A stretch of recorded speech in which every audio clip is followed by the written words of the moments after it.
Welcome back to Fantasy Baseball Cafe's Forum Trade Talk. I am Jason Gilbo, and I will be highlighting some trades that caught my eye in this week's forum, so you guys can see, get a sense of worth of some of these guys' players and individually what they are worth. Just in case you guys are wheeling and dealing at this point in the year, which seems like they have picked up a lot in the forums. First one that caught my eye is Michael Brantley, Clay Buchholz, and Brett Cecil for George Springer, Garrett Richards, and Santiago Casilla. I'm going to work backwards in this one. I'm going to start with the closers. Obviously, Cecil's just has almost zero value. He hasn't recorded a save in over a month.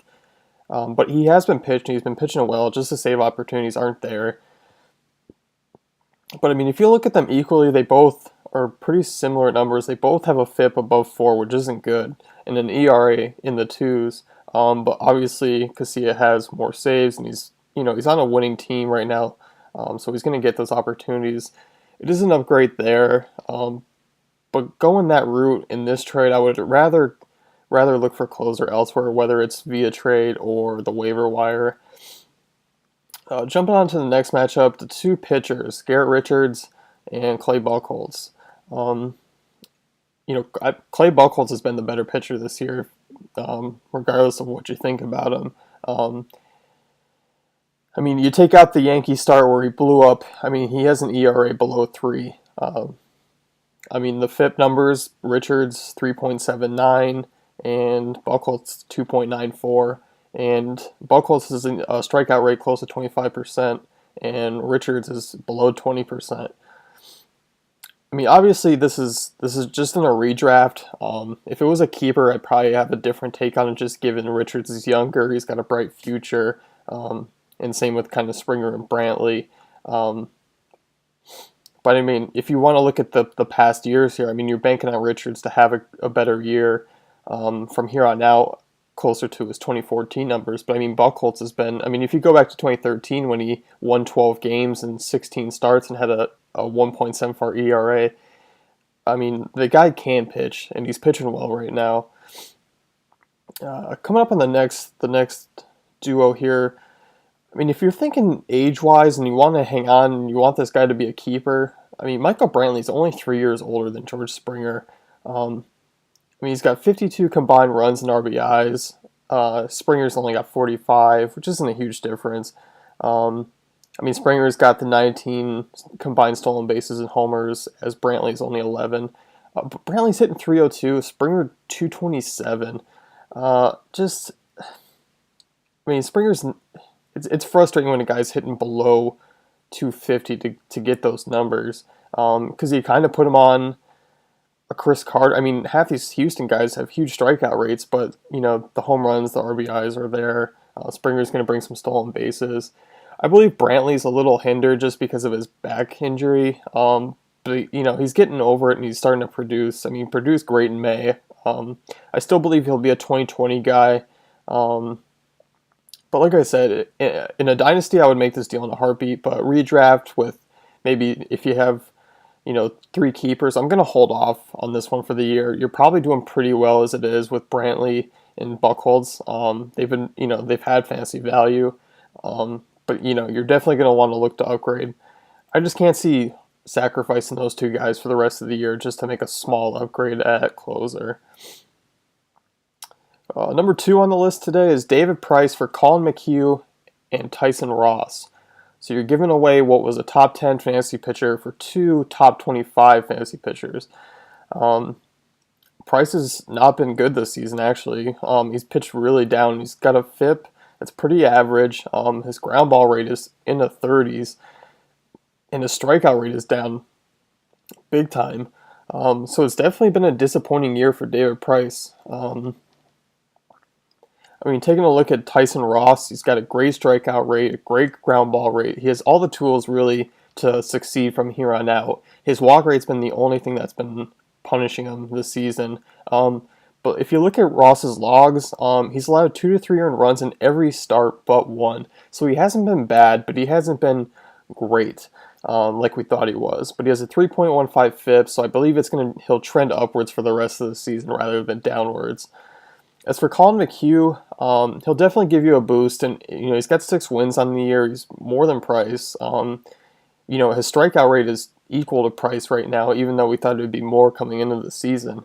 Um, this one kind of depends on the situation you're in. If your pitching is weak outside of um, David Price, then I would probably look to make this deal because you're adding two quality arms that it's better than what Price has given you in addition to the guys in your back end.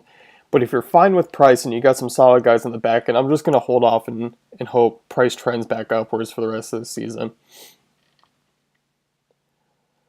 Number 3, Julio Teheran and Ian Kinsler. He's due to his team lineup in the forum, he was definitely looking for an upgrade at second base, and Julio's a guy I'm definitely looking to ship out regardless. I'm not a fan of his. He's got a 4.87 ERA this season and a 1.77 homers per nine. And I mean, it's not surprising. He's got a 38% ground ball rate, and he's allowing a 26% line drive rate, 5.54 FIP. He's a guy I'm really trying to ship out, and there are people that still believe in him, and I'm just not a fan. Ian Kindler's a great guy that you can get for him. I think that's probably about as high as you're going to get, just because you're going to hope this guy's just shipping off Kinsler, because he hasn't been great this season, but I mean, really, 53 RBIs plus runs is pretty good. He's not hitting homers, but whatever. Not a position that you're really hoping for a lot of homers out of anyway, other than maybe a few, Dozier, Pedroia to name. But like I said, you're just hoping for RBIs, runs. Homers is just the plus category for second base. Kinsler's improved his walk rate, which is good. Strikeout rate's, on par for what his career, so he's not been bad. Just not exciting, but it is a guy I would ship Julio off for. This next one, a situation, Team A had a closer to spare, which was Jason Grilli, and he traded him for Jason Hamill. Hamill's been a great fantasy pitcher this season, and he's definitely, all the numbers point towards him continuing his success.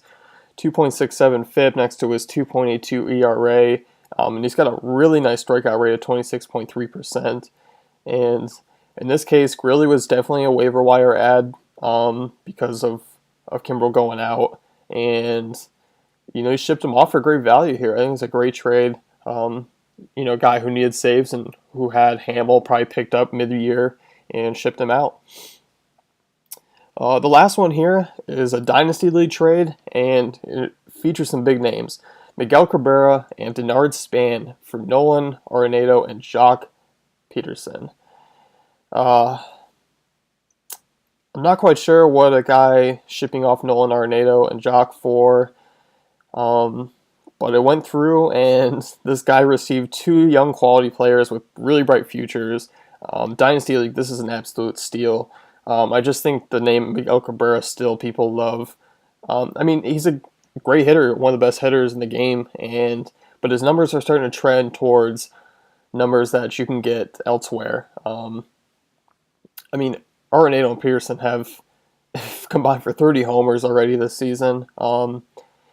Just a dwindling Miguel Cabrera and an aging Denard Span. I like Denard Span in, leagues outside of Dynasty. Don't get me wrong on both those guys, but in a Dynasty League, you're upgrading huge right here. Arenado and Jock are both young guys with bright futures, so definitely a steal in a Dynasty League there. A little surprised, but that one caught my eye and it went through.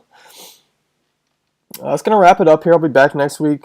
Be sure to keep posting your guys' trades in the forums and definitely highlight your team with that, just so we can get a sense of what you're in need of, because it's a little tough to dissect, when we're not seeing your team's full needs. So that's going to wrap it up. I'll be back next week.